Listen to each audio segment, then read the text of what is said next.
Today we're going to learn together Perek Kuf Lamed Vav from Tehillim, which is known as Hallel Hagadol, Li'ilui Nishmat Sarah Rivka Bat Harav Nachum Umindo.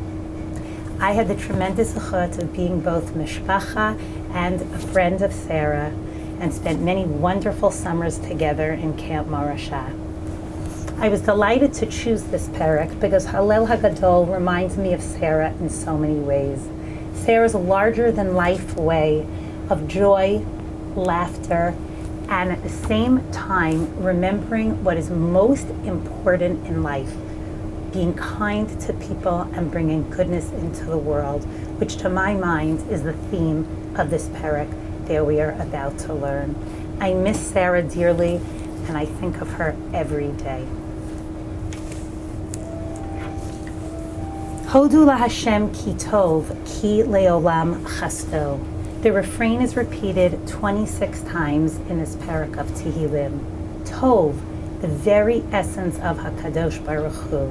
Hodu la Hashem ki tov, ki leolam chasto. Hashem's goodness, Hashem's chesed is leolam, is forever, and continues to be a part of our lives and a part of Hashem's involvement in our lives, not only throughout history, but today as well. First, let's look at the way this Perek of Tehillim is divided. We begin the first two psukim with Hashem's position in nature and in history. We then move on and talk about Hashem's rule, and then his work as he sees it before us, all of the creations of Hashem. And then we move on to Hashem's power through the mighty deeds with which we have been able to behold in the history of Israel's establishment as a nation. We then end with Notein Lechem L'chol Basar Ki Leolam Chasto, which is the culminating pasuk of this Perek of Tehillim, reminding us that with all of Hashem's greatness and glory, HaKadosh Baruch Hu is intimately involved in our lives every single day. I'm going to use mostly the Perush of Rav Hirsch as we go through the Psukim now and learn about them a little bit more in depth, where we will be able to analyze HaKadosh Baruch Hu's involvement and, okay.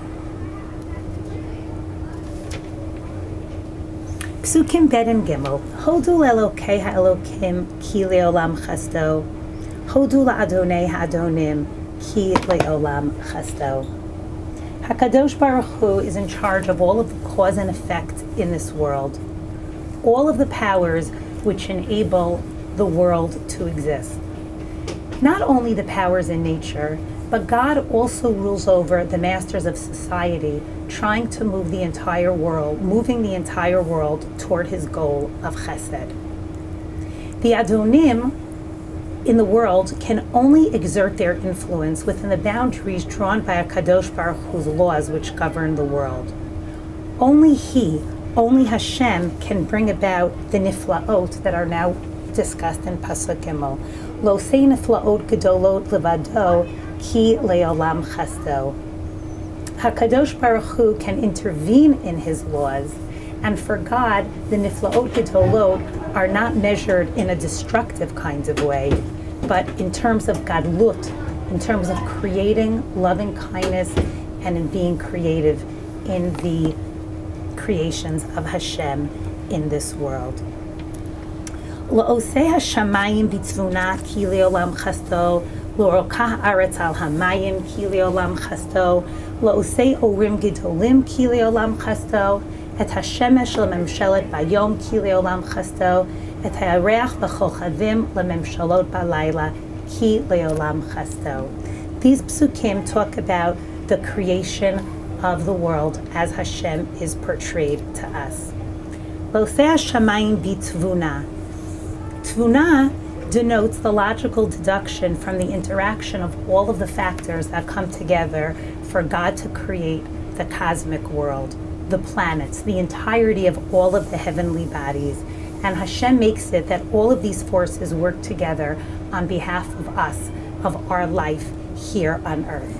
Hashem firmly established the ground upon the waters, l'roka haaretz al hamayim, as it says in Tehillim, ki hu al yamim yisada, and Perek Chavdalit pasuk bet. This is how the earth was set up by Hashem.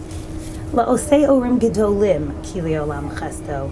First, we are told of the creation of the heavenly bodies, and now we are learning about the great brilliance of their assigned relationship to life on earth. Life on earth is divided into day and night. We have the Orim Gedolim during the day. We have the Orim Gedolim that are divided as the Shemesh Shalom Sheled Bayom, the sun during the day, and the Areach and the Kochavim, the moon and the stars, in the night.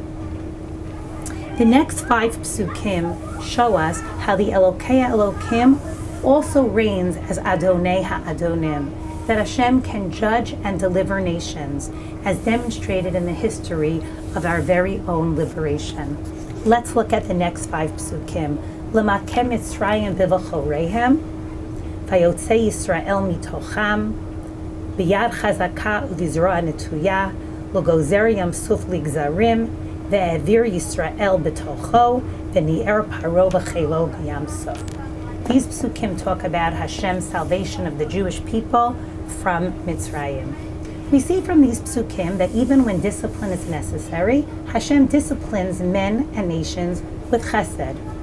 First, Hashem deprived the Egyptians of something that they loved best, their Bechorim. But when this was not sufficient to bring about a change of heart, then and only then, with Hashem's chesed, was it necessary, v'ni'er paro v'chelo b'yam suf, to have them destroyed. L'gozer Yam Suf ligzarim, we know that Hashem divided the Yam Suf, and interestingly, Rav Hirsch points out the word Gimel Zayin Reish, the Shorish Gimel Zayin Reish, gozer, is used rather than bika for dividing, because there was a gezeirah here, and one gezeirah was for Am Yisrael, that they were meant to go through, and one gezeirah was meant for the Egyptians, that their end was nearing. Hashem himself is able to overcome his own laws of nature and have the free-flowing water stand strong like walls for the Jewish people to walk through. The Bnei Israel, as we know, and the Radak mentions in Sefer Tehillim, entered through Midbar Eitam and exited through Midbar Eitam.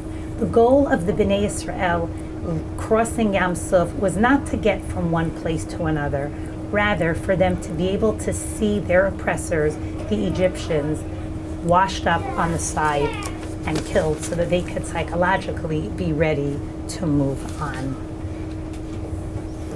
Let's move on to the years of Bnei Israel in the desert as they prepared to enter Eretz Yisrael. L'molich avo ma'bidbar ki leolam chasto. Not only was Hashem's traveling with us in the desert an act of chesed, it was an act of chesed for Hashem's nation. L'molich amo b'midbar. Through this redemption, Am Yisrael became amo, his people. Amzu kanita.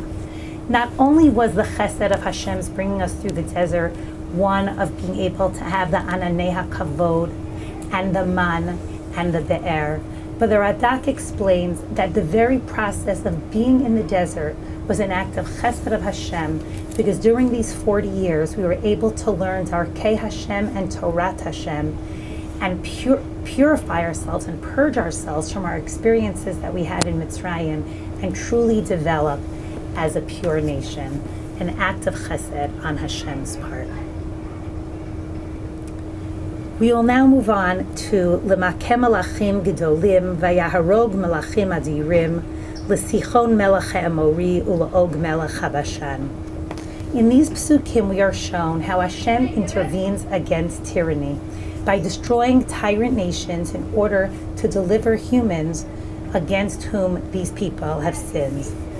These psukim show us what Hashem has decreed for these kings and nations only because their measure of sin has become full. Shilem avon ha'emori. And Hashem assigned their territory to another nation who was hopefully at that point sufficiently mature to serve him. Our goal was to then enter Eretz Yisrael and live a life of service of Hashem upon the soil that was formerly occupied by these tyrannies. Natan artzam lanachala, nachala Yisrael avdo, for us to be able to accomplish this. Shebishafleinu zachar lanu ki leolam chasto, vayifrakenu mitzarenu ki leolam chasto. The chesed of Hashem for his nation did not cease with our consolidation as a nation or even our entering Eretz Yisrael. It endures through all of the ages, even in times, low times for us, even in times of our defeat. Hashem has not forgotten us. Hashem lifts us from the yoke of our oppressors. And that is the literal translation of the word Vayifrakenu mitzarenu. Vayifrakenu mitzarenu, that Hashem is taking the yoke off. And as I mentioned earlier, this same Hashem who's controlling the entire world is in equal measure near to every single individual in every individual's personal life. Every single piece of bread that we receive for nourishment is evidence of the same care and love, which takes a variety of forms, leading and guiding the world of nature and man. HaKadosh Baruch Hu is Yoshev Berumo Shel Olam Umachalek Mizonotav L'chol B'riyah. Why?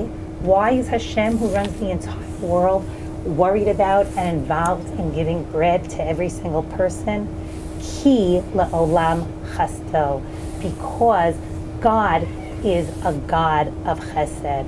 And therefore, the last pasuk, Hodu lekel hashamayim. Therefore, we give thanks to the Almighty Power, which, as our history has proven and our everyday life has proven, Hashem commands the entire universe, and we avow it to Him, closing again with Ki leolam chasto. HaKadosh Baruch Hu's loving kindness endures forever.